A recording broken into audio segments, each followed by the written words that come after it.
বিধ্বংসী অগ্নিকাণ্ডে হরিশ্চন্দ্রপুরে পুড়ে ছাই 20টি বাড়ি, সর্বস্ব হারিয়ে নদী পারে আশ্রয় পরিবারগুলি। সাত সকালে আগুনে পুড়ে ছাই 20টি দিনমজুরের বাড়ি, সর্বস্ব হারিয়ে পলিথিন টাঙিয়ে নদীর পারে বসবাস শুরু পরিবারগুলির। সোমবার সাত সকালে বিধ্বংসী আগুনের জেরে 20টি দিনমজুরের পরিবারে বাড়িঘর সহ সমস্ত কিছু পুড়ে ছাই হয়ে গেল। ঘটনাটি ঘটেছে হরিশ্চন্দ্রপুর 2 নম্বর ব্লকের ফালুকা অঞ্চলের হাতিছাপা মামু মোড় এলাকায়। ঘটনার জেরে বাড়িঘর আসবাবপত্র থেকে শুরু করে সোনাদানা এমনকি নগদ টাকা পয়সা সব আগুনে পুড়ে ছাই হয়ে গিয়েছে বলেই জানা যাচ্ছে। পরিবার নিয়ে এখন তারা নদী বাঁধের উপর আশ্রয় নিয়েছে। ঘটনার খবর পেয়ে এলাকায় পৌঁছেছে এলাকার জনপ্রতিনিধি এবং প্রশাসনিক প্রতিনিধিরা। স্থানীয় সূত্রে খবর, রাত সকাল 7টা নাগাদ এলাকার একটি বাড়ির রান্নাঘরে আগুন লাগে। নদী থেকে আসা বাতাসের জেরে নিমেষের মধ্যে সেই আগুন ছড়িয়ে পড়ে পুরো এলাকায়। সেই আগুনের প্রকোপে ওই এলাকার আরো 20টি বাড়ি সম্পূর্ণ পুড়ে ছাই হয়ে যায়। আগুনের প্রকোপ এতটাই বেশি ছিল যে ঘর থেকে আসবাবপত্র এবং খাদ্যশস্য সহ প্রয়োজনীয় সামগ্রী পর্যন্ত বের করার সময় পাননি স্থানীয় অগ্নিকাণ্ডে ক্ষতিগ্রস্তরা। এমনকি আগুন দেখে স্থানীয় বাসিন্দারা ছুটে এলেও তারাও আগুন নেভাতে ব্যর্থ হন। খবর দেওয়া হয় তুলসীহাটা দমকলে। প্রায় 2 ঘন্টার প্রচেষ্টায় আগুন নিয়ন্ত্রণে আনে দমকল কর্মীরা। ততক্ষণে এলাকার প্রায় অধিকাংশ বাড়ি পুড়ে ছাই হয়ে গিয়েছে। জানা গিয়েছে এই গ্রামটির পরিবারের লোকেরা শ্রমিকের কাজ করে। এলাকার অধিকাংশ পুরুষ মহিলা ভিন রাজ্যে কাজ করে। তাদের নিজস্ব কোনো জায়গা নেই। সরকারি জায়গায় কোনো রকমে কাঁচা বাড়ি বানিয়ে তারা বসবাস করছেন। এই অগ্নিকাণ্ডের জেরে আনুমানিক 20 থেকে 25 লক্ষ টাকার ক্ষতি হয়েছে বলে জানা গিয়েছে। ঘটনাস্থলে পৌঁছেছেন মন্ত্রী তাজমুল হোসেন। ক্ষতিগ্রস্ত পরিবারগুলো যাতে অবিলম্বে সরকারি সাহায্য পান তার আশ্বাস দিয়েছেন মন্ত্রী। খবর পেয়ে সরেজমিনে ঘটনা খতিয়ে দেখতে এলাকায় ছুটে যান সংশ্লিষ্ট এলাকার বিডিও তাপস পাল। তিনি জানান, অবিলম্বে ক্ষতিগ্রস্তদের সরকারি ত্রাণ তুলে দেওয়া হবে। আগুনটা স্যার কিভাবে লাগলো টের পাওয়া যাচ্ছে না। আগুনটা কোথা থেকে যে আসলো তো অনুমানিক করছি যে রান্নাঘরের আশপাশ থেকে কোথা থেকে আগুনটা লেগেছে। এরা তো সব বাইরে খাটা করে, এদের সোনা দানা টাকা পয়সা মোটামুটি ধরে নাকি অনুমানিক 20 লাখের উপরে এই সব ফেলা হয়ে গেছে। পরিবার ধরে নাকি প্রায় 10 থেকে 12টা পরিবার একদম ধ্বংসের মুখে। এদের কাছে না খাওয়ার পরনের না একটা থাকার কোনো একটা বস্ত্র কোনো কিছু বাঁচিনি, সব হস্তক্ষেপ হয়ে গেল। সব দানা পানি জ্বলে পুড়ে সব শ্বাস। কটা বাড়ি পড়েছে টোটাল? বাড়ি মোটামুটি 12 থেকে 14টা বাড়ি পড়েছে। প্রশাসনের লোক কেউ এসছে? প্রশাসনের লোক ঘোষবাবু এসেছিল, দেখে টুকে চলে গেছে। আর পিন্টুদা আছে এখন বর্তমানে, উনি লেখালেখি করছে। কি অবস্থা রয়েছে ওই 12টা পরিবারে? 12টা পরিবার তো একদম শান্তিল। কোনো থাকার তাদের পিডাব্লিউর ওপরে থাকে, তারা বাইরে উপার্জন করে। তাদের উপার্জন করে নিয়েছে বাড়ির রাজ্যে, ওরা খাটাখুটা করে, ভিন রাজ্যে থেকে শ্রমিকের কাজ করে। আর বসত ভিটিটা তাও ওই পিডাব্লিউর বাদের কোলে থাকে।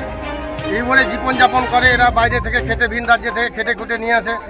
ওই ছেলের বিয়ে দিবে, কেউ মেয়ের বিয়ে দিবে, এই বলে সম্বল জমা করেছিল, সব সম্বল হস্তক্ষেপ হয়েছে। কখন আগুন লেগেছিল? প্রায় ধরে নেন কি যে 9:30 নাগাদে, 7:30 নাগাদ। এখন প্রশাসনের কাছে কি চাইছেন আপনারা? প্রশাসনের কাছে আমরা চাইছি আমাদের কাছে সাহায্য করুন, আমাদের পাশে দাঁড়ান। চা খাবো মা, আমি যদি মাদ্রাসা চলে যাই সেটা তো চা করতে বলতে না, আমি চা খাবো, এক মাদ্রাসা যাবো না। বলছি চিনি চাপাতি লেগে বেটা যাইলো রে, চা খানি করে আখানি মেয়েটি মেয়ে আমি করছি বেটা, তোরা গাইতে চা ঢেলে দিচ্ছি, তোরা এখানে বসে থাকা দিয়ে উঠে পাকাবো। এখানে যাচ্ছি তো এরা ভাই বোন বেড়েছে দিয়ে তখন হা হা করে চলছে। আমি যাচ্ছি তো মাগে মাগে কিছু টাকা পয়সা মোবাইল টোবাইল। কতটি টাকা ছিল? তো 70,000 ভাড়া ছিল মোবাইল। 70,000 টাকা। কটা বাড়ি পড়েছে টোটাল? কটা বাড়ি পড়লো? এখন প্রশাসনের কাছে কি দাবি চাইছেন আপনারা? আমার কাছে কিচ্ছু নাই, আমি নিতান্ত করি। সরকারের কাছে কি দাবি চাইছেন? আমি সরকারের কাছে সাহায্য চাচ্ছি। এখানে সকাল 7টা নাগাদ মানে আমি শুনতে পেলাম কি এখানে প্রচুর হারে আগুন লেগে গেছে।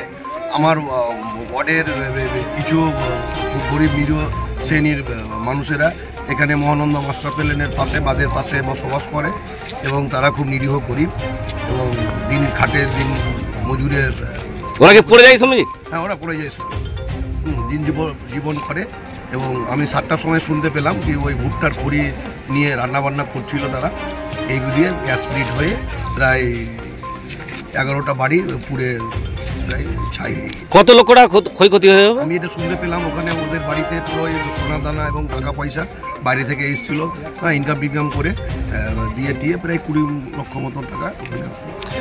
এখন আপনারা কিভাবে সাহায্য করছেন? তো আমি যেটা সাহায্য করছি, আমি তো এখানকার ওয়ার্ড মেম্বার, আমি যখনই জানতে পারলাম আমার ভালুকা জিপির অঞ্চল প্রেসিডেন্ট ধীরেন্দ্রনাথ সাহাকে ইমিডিয়েটলি ফোন করি। উনি তৎপরত সেই ঘটনাস্থলে আসেন এবং আমিও ছিলাম এবং আমাদের পাড়ার যারা প্রচুর লোক জনমায়িত হয়েছিল, তারপরে সঙ্গে সঙ্গে আমাদের সুরক্ষীয় মিনিস্টার, পশ্চিমবঙ্গ সরকারের যে মিনিস্টার, হ্যাঁ, ফজমুল হোসেন, তাকে ইনফরমেশন করলাম এবং আমাদের যে হরিশ্চন্দ্রপুর 46 বিধানসভার যে কিং মেকার জম্মুর রহমান, তাকে ফোন করলাম এবং আমরা বুলবুলদাকে ফোন করলাম এবং ব্লক প্রেসিডেন্ট তবারক হোসেন চৌধুরীকে ফোন করলাম। ফোন করার পরে তাদের তৎপরতায় সঙ্গে সঙ্গে হরিশ্চন্দ্রপুর আইসিকে ফোন করা হলো, ভালুকা ওসিকে ফোন করা হলো, হ্যাঁ, এবং আমি বিডিও সাহেবকে ফোন করেছি, কল্লোলা এসডিও সাহেবকে ফোন করেছি। সবাই তদন্ত এবং কথাবার্তা বলে টলে দিয়ে সবাই ইমিডিয়েটলি ঘটনাস্থলে আসছে।